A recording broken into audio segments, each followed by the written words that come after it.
This is Mark Helm, and today we're going to talk about the third practice. This is the third episode in a series of 4 called Practices for Self-Storage Entrepreneurs to Develop Today. And we're going to talk about the third one today. Last week we talked about analyze, but don't overanalyze. And today we're going to introduce another concept. My name is Mark Helm. I'm the author of Creating Wealth Through Self-Storage, and I'm the creator of the Quick Start Academy, which houses the on-demand self-storage boot camp. This program is a cloud-based program with all the forms we use, the workbook that we use in the live boot camps, and it's designed to take you at your own pace from wherever you are now all the way to putting your first or your next self-storage facility into service. You can find out more about it at creatingwealththroughselfstorage.com. And I'm going to introduce another concept here in just a second, a practice to develop, or at least I'm working on, that I think is critical in today's environment given how the self-storage industry is right now. And my experience is life is often a lot of contradictions, like analyze, don't overanalyze. Today I'm going to introduce another seeming contradiction. Be patient, but move quick.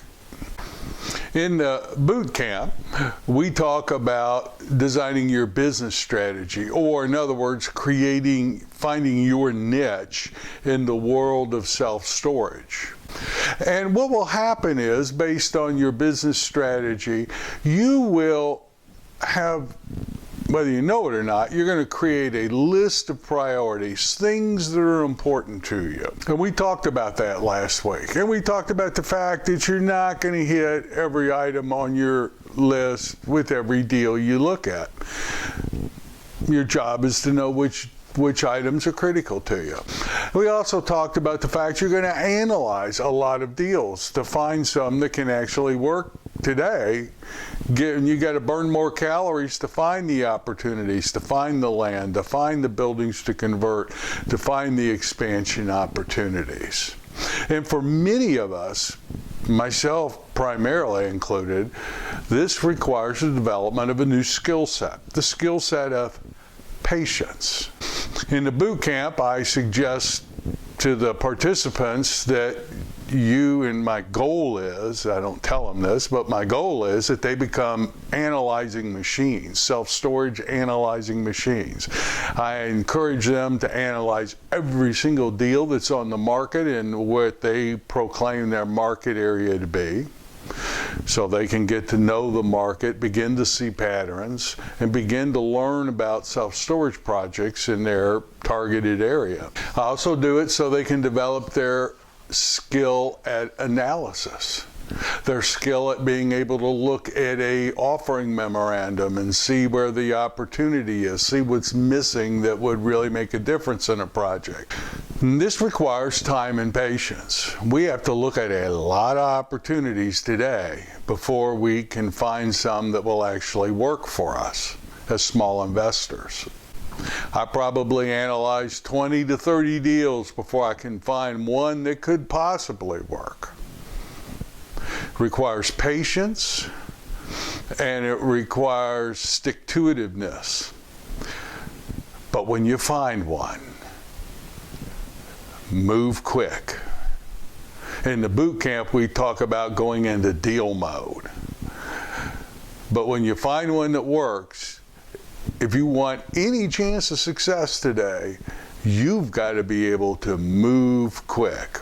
And this, for self-storage entrepreneurs, small investors, particularly if it's your first one, is a lot easier said than done.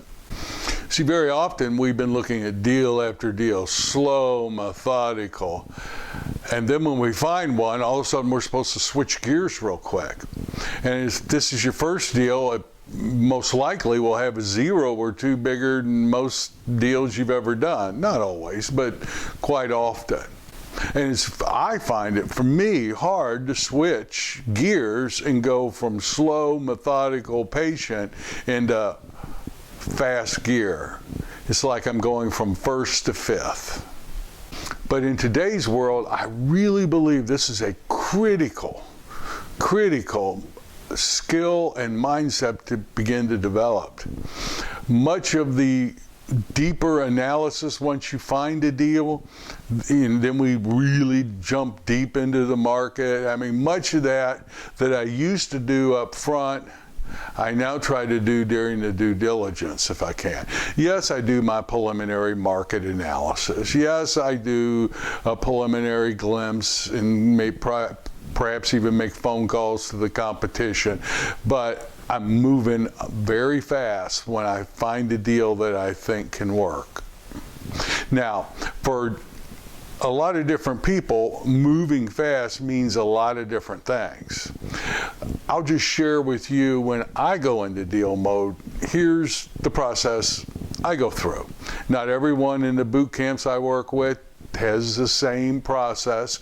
You'll end up developing your own, but I'll just share with you what I do. The first thing I do when I find a deal that could work is I call whoever controls it, a listing agent or the seller or whoever's in charge of the deal, and ask whatever questions I have. If I don't have any questions, I make some up because I want to talk to them. I want to try to find out a little bit about the seller, what the seller's up to, and if possible, I want to meet the seller. So I've learned from me, when I find a deal that works, I call the listing agent, I immediately drop what I'm doing. I rearrange my schedule and I'll drive or get on a plane and I want to go see it. Now, in the old days, I used to do it differently. I used to write letters of intent or a contract and then go see it once I controlled it. Today, I do it differently. Today, I go there. And if at all possible, I want to meet that seller in the tour, but I go there for a few reasons. First of all, I found that I can see if something's missing from the package that I can't see. I get to see the area, I get to see the project, that I put enough CapEx in to what's currently there, even if I'm doing an expansion. Am I missing anything? And hopefully I'll meet the seller and get to develop a relationship with him or her and connect with the agent. But I want them, when I write my letter of intent or I write a contract, my goal is to have it taken very seriously. And if they know that I've been there, especially if we met face to face, then they know I'm a serious taker for this project.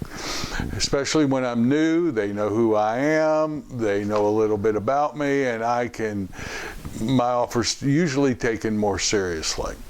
Not everyone will do this, or not everyone can do this, but this is just what I do.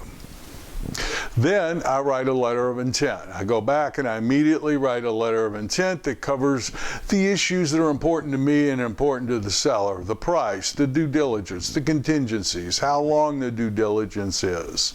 Am I putting financing on it? Is there a financing contingency? Those type of things. And I do that in a letter format. And then my goal is to get the seller to say, yes, yes, yes, I like this person. Yes, I want to do business with this person. Yes, I'll take this price. And we negotiate the things that are important to us. Then the listing agent will generate a contract. And then that's when we start getting the attorneys involved, or at least that's when I start getting the attorneys involved. Not always, but sometimes my site visit will rule out the deal. And I'm glad I went before I burned a lot of calories on negotiating a deal and all that just to walk away.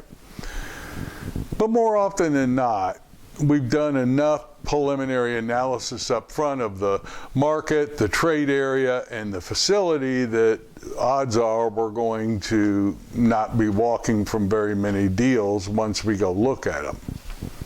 So today, when we find deals, we need to jump into action and try to control the property. The goal of all this is to control a self-storage opportunity at a known price for a known period of time, where we decide if we're going to pull the trigger or not. And that requires patience, And it requires you in moving slowly and methodically, and it requires the ability to move fast. Now, it takes courage and practice to develop these mindsets. It doesn't just happen overnight, but it can probably happen quicker than you may think. So, if you're in special ops, special operations for the military, and you're going out on a mission, people will never say good luck. They always say good hunting. So, as you look at getting in the self-storage business or doing your next self-storage opportunity, good hunting. Be patient, but move fast. My name is Mark Helm. I'm the author of Creating Wealth Through Self-Storage, and I'm the creator of the Storage World Analyzer, the financial analysis tool we use to analyze, but not to overanalyze. You can find out more about it at creatingwealththroughselfstorage.com or storageworldanalyzer.com. Thank you. I look forward to being with you next week when we talk about the fourth and final in this series called Practices for Self-Storage Entrepreneurs to Develop Today. See you then.